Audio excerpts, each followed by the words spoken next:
What's up, Carla? What's up, Chris? I feel like it's been so long since we've had a conversation where we're just in our homes. I know. Such a bummer.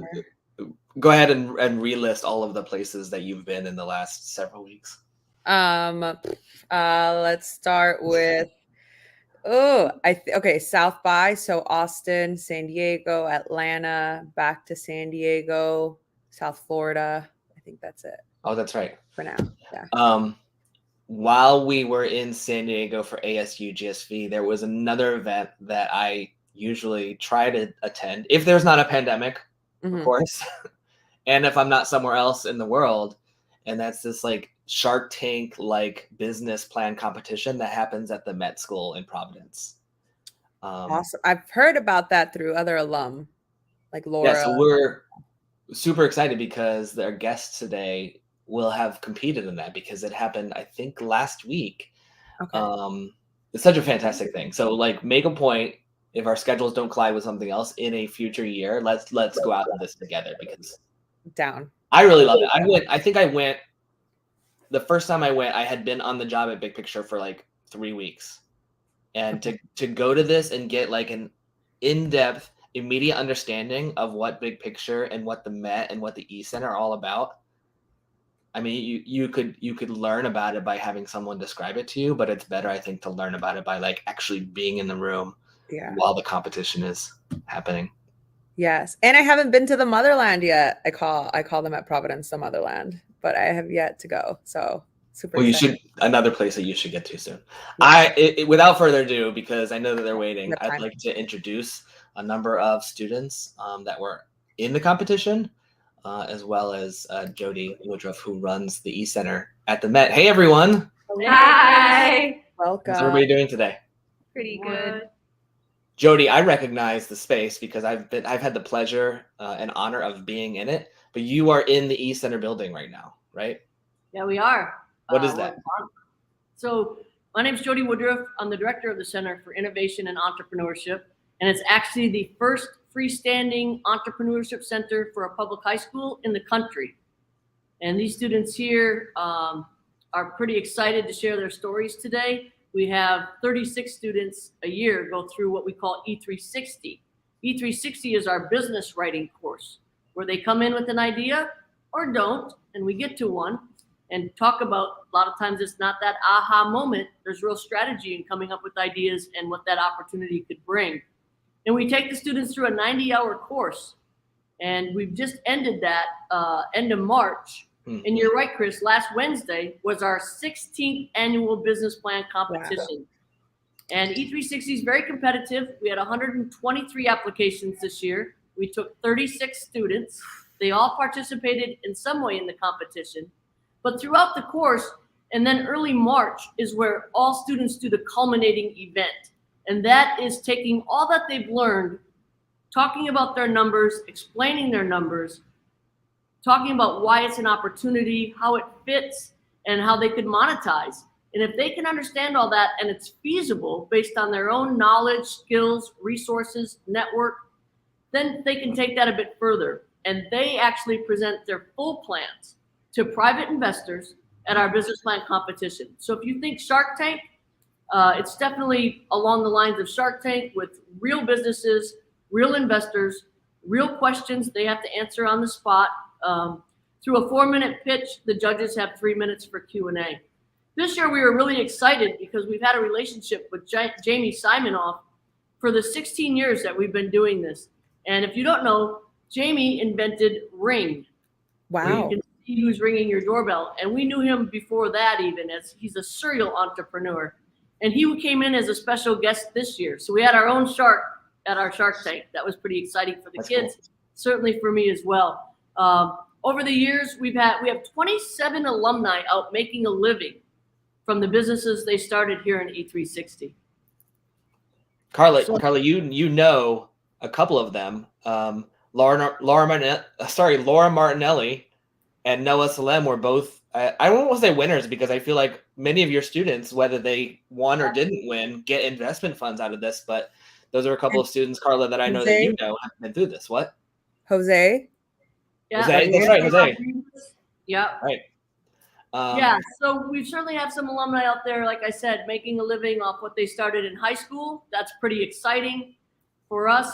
And I will say it's a very rigorous program, and it's challenging, and it usually takes students out of their comfort zone.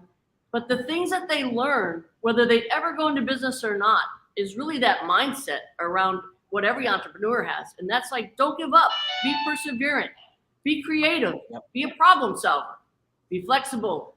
And we certainly take them through the ropes of that during activities and case studies throughout the course. Well, I think you all know that this is a very short broadcast, and I think one of the things you must have learned in the East Center is the benefit, like an elevator pitch, right? Like, how do you get across what your business is in a short amount of time? So, if you all could, one at a time, like, introduce yourself and give us your elevator pitch about your business. Chris, before we do that, let me just give a brief introduction of why these students are sitting here. Our top 3 students from last week's competition, the judges named first, second, and third, totally, they got invested just over $3,500 for their businesses to start. Nice. Carissa over here was in the program last year, and from the Mets competition can move forward through the Network for Teaching Entrepreneurship and went to regionals. And out of 30 students, she placed first, which takes you to nationals. And out of 30,000 students, she placed first. And just this last weekend, we were in New York City with Carissa. As she passed round 1, there were 18 contestants from around the world for globals. And Carissa was part of those 18 and made it to the top 10. That's fantastic. Congrats. All right, Carissa, congratulations. Thank you. So yeah, let's hear your guys' elevator pitch. Okay, I guess I'll go first. Go for it. Rhode Island House Bill 5235, relating to the health and safety of pupils. 1621(8) subsection A, for every 750 students shall employ. Woo! What did I just say? You need a translator to understand all that political jargon. That's why I'm creating Legislation Navigation, an app that's making legislation and advocacy that affects all causes accessible in an approachable way for even the busiest of people. Nice. Wow. According to the ASPCA, it's estimated that 15% of pet owners have lost a beloved cat or dog sometime in the last 5 years. That's 10 million missing pets every single year. And it gets worse. Nearly 2 million of those beloved pets are never found, and 3 million more are put down by shelters. That's why Tail will help you in every way, and make cases for air tags that make tracking your pets so much more convenient. Tail stands for Tracking Animals If Lost.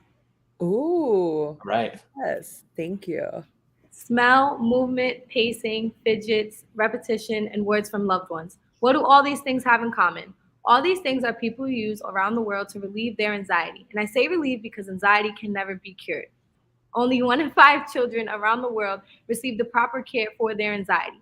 So hi, I'm Josiah Rodriguez. I created Encouraging Creature. Encouraging Creatures is a medical toy company striving to put calm in the palm for children's hands all around the world. Very good. Nice. It's a new era. Individuality is in, but mass production of the same object really stifles self-expression. And in our society where younger generations are taught to be their own self, stickers are a great way to turn your plain, boring, mass-produced items into something that really represents your personality. And the market is worth over $4 billion, been growing rapidly each year. But this large growth has attracted corporate companies to make low-quality stickers just for a quick buck. And if you were to seek out a higher quality alternative online, you would meet an independent artist that charges too much. And this is a real problem. Here's where I come in. Sketches stickers are devoted to making the most inclusive sticker sheets with the utmost care to satisfy all of our customers' needs. Thank you. Nice. I wish y'all had like your products with you. They look like. So Carla, as I mentioned, I've been here. I kind of know what else would have gone into the competition. Like you have like return on investment calculations and things like that. But like Carla, what questions do you have? Okay, well, I think the first one is like how long, like for these products or how long have you worked on them? Like, has it been part of E360 since you joined, or is it kind of like before, like you were like, I need to go and do this, so that's how you got in? So me personally, I've always had anxiety. So it took about a month for me to really get an idea of what I wanted to really work on and create, and then it took another 5 to 6 months to really make my product with the help of Jodie, kind of ordering the materials, doing the research, and getting everything that we needed to make my product perfect. Cool. What grade are y'all in? I know, Carissa, you're graduated, right? Yeah, well, I'm a senior now, so I graduate in a few months. But yeah, I'm a freshman. I'm also a senior. I'm going in a few months. And I'm also a freshman. See, I guess my assumption was that y'all were all seniors. That's even better. That's cool. And Carla, again, the other cool thing, Jodie, if you don't mind me saying about the E Center, is those doors behind them. They're basically like business suites, right? So if you're part of the program, like you have a space to grow your business. So they're in this middle space where they can collaborate with one another, with Jodie, with people who come in from outside of the school that teach them or mentor them. And then those spaces behind them are basically like, that's your office space for the year to like build your business. It's so cool. Such a great building. 360, when they get funded, they go into what we call e-ventures. And that's your operating plan, where we get them with mentors in the real world that are doing similar work so that they can learn from them, continue to grow and build their business. I guess I'm just like so blown away because my wife and I watch Shark Tank religiously. And so just to hear your pitches, I'm like, this is literally Shark Tank, but to see it at like high school level and executed so well in a way that I'm like, this is like television, is really, really cool. And also, I mean, not that I have like any, products to put out into the world, but I wish I would have had an experience like this in high school. Who knows what could be out there. And Jodie, you mentioned it in passing, but can you talk a little bit more about now you all will go on to like is it the Nifty like New England Championships and then from there? Yeah, so Network for Teaching Entrepreneurship, NFTE Nifty, holds a regional business plan competition that we'll go to at Babson College. It'll be online this year due to COVID, but it's usually at Babson College, the #1 college for entrepreneurship for the last 14 years in the country. And they'll pitch their business through a video, and judges are going to be watching that. And then from those 30 students that do that, the top 3 through 3 rounds will go to finals. And that will be live in downtown Boston, June 7th.